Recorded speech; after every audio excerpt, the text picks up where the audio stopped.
Hey everyone, it's Lucy from KBeautyHobbit.com. It's time for a monthly fails and faves video. It's actually a little overdue, so it's going to be a bit longer than typical because I am putting 2 months in here, September and October. Life just got really busy this fall. It was year end at my work. I'm an accountant, so that's its own interesting period every year. And then we had some travel, some fun, and some not so fun. So I am back now, back to normal life, and trying to catch up on all of my filming. These are in no particular order. Let's get started. First is a fave, and it's a huge fave, and I wish I had gotten one sooner. It is Mamonde Ping Ping Hair Shadow. This is what it looks like. It is a makeup product for your hair. There's a lid at the top that has a little mirror, and this is right there is where the hair shadow is.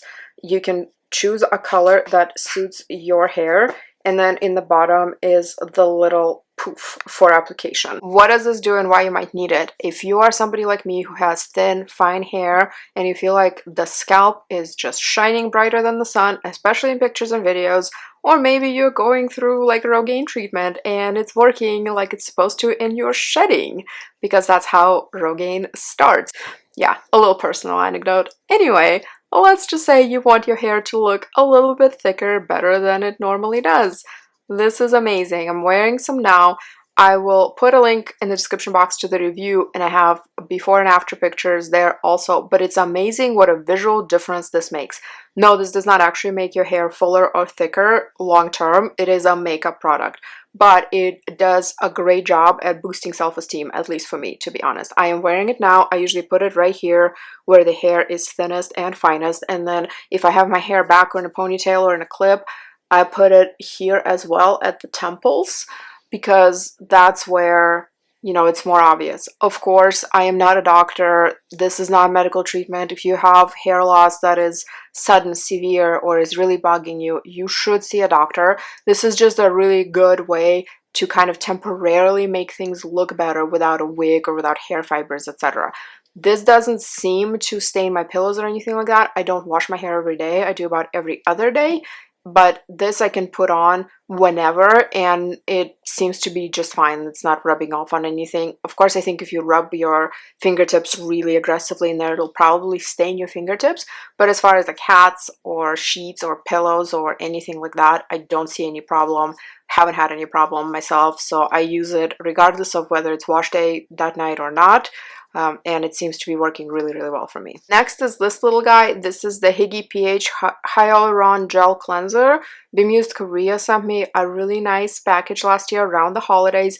This was sealed in there, and it's good until 2024 if unopened. So I recently opened it because I was kind of in between foaming cleansers. You can get this in a full size also, which is what I would want to do, I think. And the full size isn't that expensive. It's around $12 or $13 last time I checked. Of course, depends on the site you're going with also. But it is so, so nice. It is a gel cleanser, but it's kind of thick in a good way. It's very gentle, and I loved using it. Ever since I opened it, I just kept using it every single day until it ran out, to the abandonment of all of my other foaming cleansers, which I have a couple options of those. This guy is a fail, but mostly because of my expectations and not so much the product itself. I'll explain. This is the Dr.Ceuracle Scalp DX Volume and Treatment. And when I look at this and it talks about making the hair thicker, more voluminous, and this being a scalp treatment, I expected something like Rio scalp treatment, which is indeed for the hair and the roots and the scalp. And I can put the Rio on. It doesn't make anything greasy or oily, but it sort of plumps and thickens the hair, potentially temporarily, I'm not sure. But it does make it look better, and it doesn't make it greasy or oily or weigh it down. I was expecting something similar from this, and this is not like that at all. I have dry hair and oily scalp. This is not a bad product if you are using it as a hair mask from about the ear down, but when I use it on my roots and on my scalp, it does make my roots oily, greasy, heavy. It makes everything look even less voluminous than it normally is, and I already don't have any hair volume. So this is just fine as a conditioner, maybe like a deeper treatment mask, and that's how I've been using it. No complaints there. My hair is nice and soft, it's manageable, it's easy to comb through, and it doesn't make the main length of my hair feel or look oily, but for some reason it does for my roots. So perhaps this is more suited for people with very, very dry scalp. Maybe if that's your issue, this might help with that, but for me with oily scalp and really fine thin hair, just not a scalp treatment, but it's a fine conditioner. With that said though, I wouldn't get this again because there are other conditioners that I prefer, and I really wanted this to be specifically a scalp treatment. Speaking of scalp treatments, I don't know how you failed this bad as a brand. This is the Misa Organic Seeds Hair Scalp Tonic. Was I planning to review it? Yes. Did I really get a chance to? I would say no, because look at this. Do you see this? This used to have a nozzle. This bottle was almost completely full. I've used it a couple of times, but the nozzle, this last time I went to use it, it just completely broke off. Like how? How? It was sitting on my bathroom counter, and unfortunately I basically like used what I could from this product, but you know, it's not really a great way to store it. Could I maybe replace the cap with something else? Probably, but I didn't bother because honestly, as a scalp treatment, I also wasn't loving it. I wasn't sure it was doing anything other than smelling like herbs. So yeah, just strange.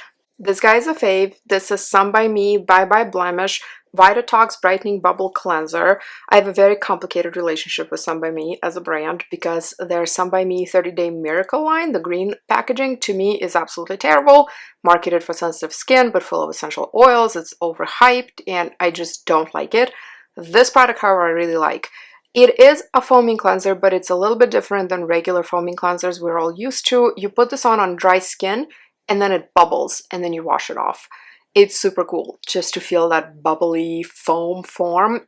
What I use this for, or when I use it, is usually on weekends when all I'm wearing is sunscreen and no makeup. On regular days, or like today when I'm filming and I have some makeup on, I like to do a cleansing oil, wash it off, and then do a regular foaming cleanser. I only have a couple things from this kit left, but I had an awesome kit of minis that Ocean Skin sent me for Dr.Ceuracle. It has the iconic kombucha essence and then this little propolis serum. It also had a cleanser in it and a wash-off mask. The wash-off mask I haven't used yet. The cleanser I finished. Oh, and then it had their Dr.Ceuracle propolis cream, which I also finished.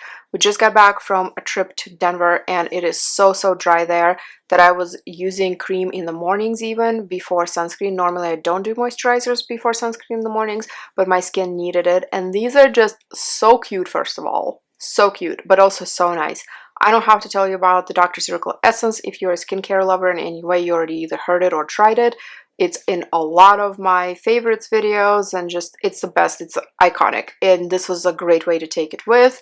Really like the propolis serum, nice and soothing. The cream was a dream. I need a full size, please, Ocean Skin. It is amazing. I went through all of it. It is rich, but not heavy. And it's just, it doesn't clog pores and it doesn't make my face feel shiny or anything. It also didn't sting at all, even though my face was a little windburned. So it's just amazing, amazing, amazing. I want to bathe in it.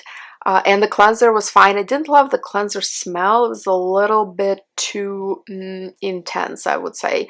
A little manly, kind of. Not that sense gendered, but maybe like a little more, too much tea tree in the scent notes. I'm not sure if it actually contains tea tree, but it smells like something like that. However, I used it and it was fine. It didn't irritate anything, just don't love the smell.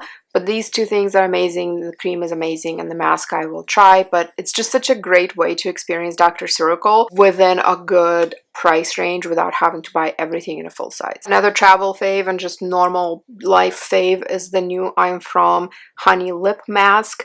It is different from other lip masks that I've tried. It is not as waxy and tacky as Laneige, but it's still more nourishing and emollient and rich than a lip balm. I really like it. I took it with us to Denver and I took some pictures of it at the Garden of the Gods because are you even a product photographer if you travel and not take at least one thing with you? This was small enough and portable enough to take and photograph, but I've been using it there because, again, dryness. The lips just go to crap so quickly over there. I actually don't know. People who live in Colorado, what do? Do you just bathe in like Vaseline every night? How do you retain all the moisture and hydration in your skin? because I struggle every time, and we only go for a few days at a time, but every single time it just kicks my butt. But this is a really, really good lip balm, and it doesn't have a scent necessarily, but if I really hold it close to my nose, it smells ever so slightly, just a tiny bit of honey. I like it. I really like it. I like the whole honey line in general. The serum is my favorite, and the mask, I love it. The cream is good for dry skin. It was a little rich for me, but still very nice. So this is my latest I'm From Honey addition to my skincare arsenal, and I'm enjoying it. Another Misa fail. I have a complicated relationship with Misa. It's another brand that I just have a hard time with because I love that they're organic, I love that they're natural, and I love their packaging. Their packaging a lot of the times is like a work of art, especially the things that come in glass, like their glass bottle toners, so beautiful, or their lip scrubs, so beautiful. But then they're full of essential oils, and the scents are kind of strange sometimes. And then there was that one time when they used my pictures without permission after I told them not to. I have a whole video of like the brands I hate. You can check that out. Anyway, I try to be impartial, and there are plenty of Misa products that I like, but this one is not one of them. This is the Misa Organic Seeds Hair Treatment. It's actually not bad as a conditioner. It's just not doing anything super intense for my hair. I hate this little wooden thing. So it's nice kind of from the aesthetics perspective. However, if you're positioning yourself as like a responsible brand that is eco-friendly, why are you putting this unneeded piece of probably bamboo, I'm guessing, in here? Like, why? We don't need that. This bottle, it can stand like this just fine, like no problem, has no problem. So putting this in, not great. And then if you keep it in the shower like I do, wood plus water, not the best combination, especially if you store it like this. I feel like moisture gets trapped in there. So just don't love it. I mean, it's eye-catching. This also comes in a squeeze tube that you can get instead. I have both. I have this and the squeeze tube. The formulas are the same in there. It has a very herbal kind of traditional medicine sort of scent to it. I don't mind it. The way I have been using it though is I keep watching this certified trichologist on TikTok. A trichologist is a person who specializes in hair health, right? And she loves rosemary oil for hair growth, but you can't just put undiluted rosemary essential oil on your skin. You have to dilute it with a carrier oil, and she gives different options for carrier oils, or she says to put like 5 to 6 drops in a shampoo and then keep it on for half an hour. I don't want to keep shampoo on my scalp for half an hour. I have a feeling that could potentially irritate my scalp, just the shampoo itself. So I take this before my hair is washed. I wet my hair and my scalp. I pour some of this into my palms. I put the rosemary oil in there. I mix it up in my palm, and then I put it all over my scalp. Let it sit for however long it takes me to binge watch YouTube while soaking in a warm tub. It's my favorite pastime at the end of the day. And then I wash it off, and then I shampoo my hair. And the reason I shampoo my hair afterwards, well, A, I don't want the residual rosemary oil on there, but B, this being a conditioner, I don't want it to weigh down my roots, just like that Dr.Ceuracle, right? I don't want that to happen, so I do shampoo it out, and then I put my regular conditioner from the ear level down, and I've done that a few times now, and it worked pretty well, so that's how I'm using this. Otherwise, it's fine as a conditioner. There's just nothing super special about it. I do think that the packaging could be better, especially if they try to be eco-friendly, because to me, doing like wood, it looks organic, right? It looks rustic and eco-friendly. It looks like that. But why are we adding unneeded weight, shipping cost, production costs for this? Why? This just does not compute for me. A huge fave. And by the way, I put all of these, the links for those, on a shelf in the Shop My website. I've recently been using that. Let me know what you think about that. It's kind of like having affiliate links, but all in one place, and it looks like a shelf, and it's very aesthetically pleasing because you can see all of the products. The downside is usually you get one link, like you pick one retailer to link. So for example, before I would put, or in my reviews, if something is sold on Amazon, Stylevana, and let's say Soko Glam or Ocean Skin, whatever, I would put all of those links in the review, and then you pick whatever one you want to use, whichever retailer delivers to you, etc., etc. On Shop My, mostly you just like pick one retailer. Otherwise, you have the same product all over the shelf. So I don't know, I'm new to this. It is kind of nice though to make a shelf for the whole video. And that also saves space in the description box because sometimes I run out of characters once I start linking all these products and reviews and etc. So if you could visit it and give me some feedback, or maybe tell me what shelves you would prefer, that'd be really good. I mean, affiliate income isn't my main goal for making content. It took me a very long time actually to make any sort of money from any content that I make. However, it is definitely a motivator, and it's what keeps me going, and it's what allows me to buy things, and also it's what allows me to actually take the time out of my family time and my rest time. You know, the financial motivator is definitely there. It's not my primary motivator. If it were, I don't think I would still be doing it because it literally took years before I saw any sort of money from any of it. So I do it because I like it, but I probably would have to stop doing it if I couldn't make any money at all, if that makes sense. I don't know. Maybe that was too big of a rant. Anyway, back to our video. This is a fave. It is a Pesto 90 sec Elastox hand ampule. This was in the Stylevana advent calendar for this year. I have the unboxing video on my channel if you want to check it out.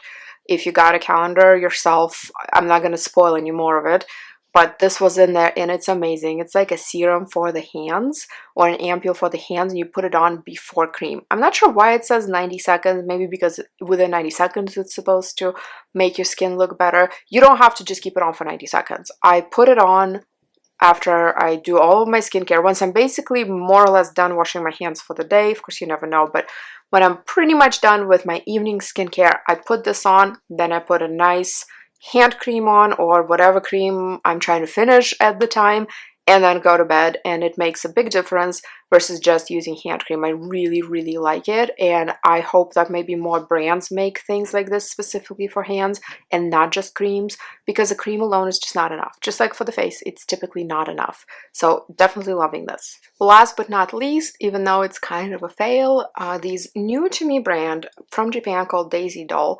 I went to Cosmoprof in July as Skin 104's guest. I have a video about that, and one of the brands I met there at Cosmoprof, which is a huge expo in Las Vegas for skincare and makeup and nails and all things, and they had a whole Korean pavilion, and then they had some Japanese things there as well. So there was this Daisy Doll brand, and this is makeup. These are eyeshadow sticks. I am incredibly lazy when it comes to makeup. In fact, the most makeup I ever put on is for YouTube videos, and you can tell it's not that much makeup.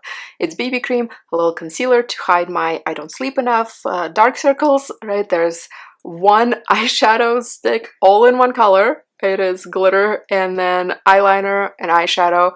There's a little bit of blush here and like a tiny bit of some sort of like bronzer slash contour, and a Japanese lip balm. Like, that's it. Oh, and eyebrow. I have brow mascara in, and powder. So that's a lot. That seems like a lot, but also, like, you can see it's super basic and it's just not that much, right? On a daily basis, I am lucky if I do powder and mascara. Like, there are a lot of days that I just come to work with no makeup at all.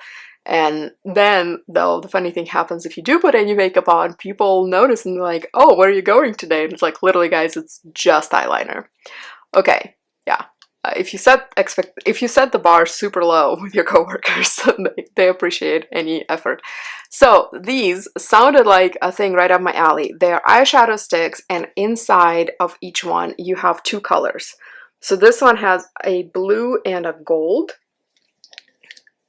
and then this one has a blue and a brown.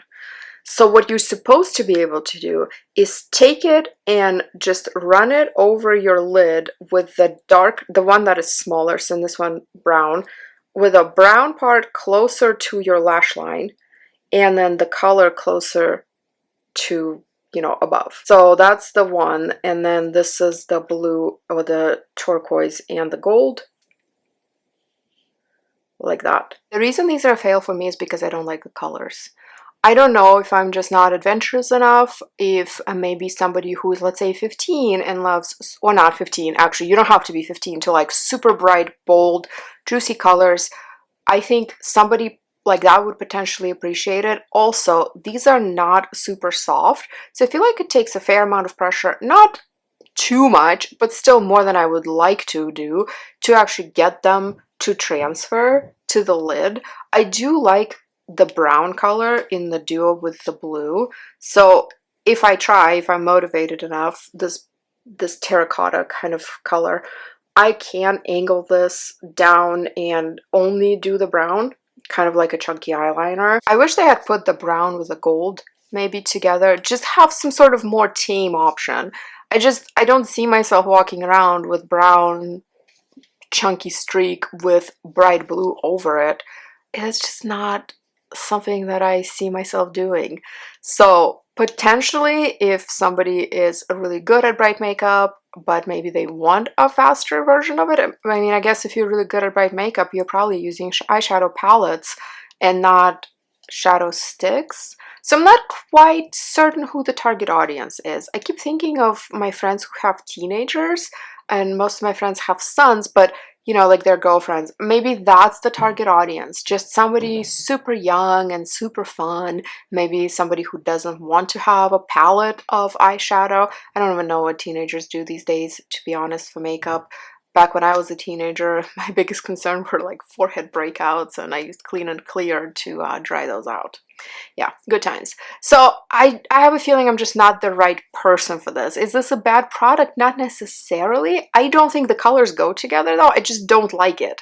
There are some bright colors that are not for me that I don't want to wear, but I still think they go together and they're pretty. This is just not that. I feel like the colors don't go together and it's just overall not for me. I'm not sure what to do with these now. Maybe I could cut off like the part that I've used already and then give them to somebody that I know really well. But again, people I know really well wouldn't use this. So I don't know. I don't know, guys. I'm lost on this one, but for me, it's definitely a fail. If you have ideas on how to use these or whatever you want to just give me some of your wisdom on these, let me know. These are my fails and faves for September and October. I hope this was entertaining / useful for you. And if you want to share your own fails and faves with me, please do so in the comments. I read everyone and I really try to respond to everyone. I love comments actually, and I wish I would get more of them because I love hearing back from people and know that you're watching. But thank you so much for joining me. You can find me on Instagram at KBeautyHobbit, my blog KBeautyHobbit.com, and in my private Facebook group Korean Beauty Fanatics. I will see you in my next video. Until then, please remember to always listen to your skin. Thank you so much. Bye.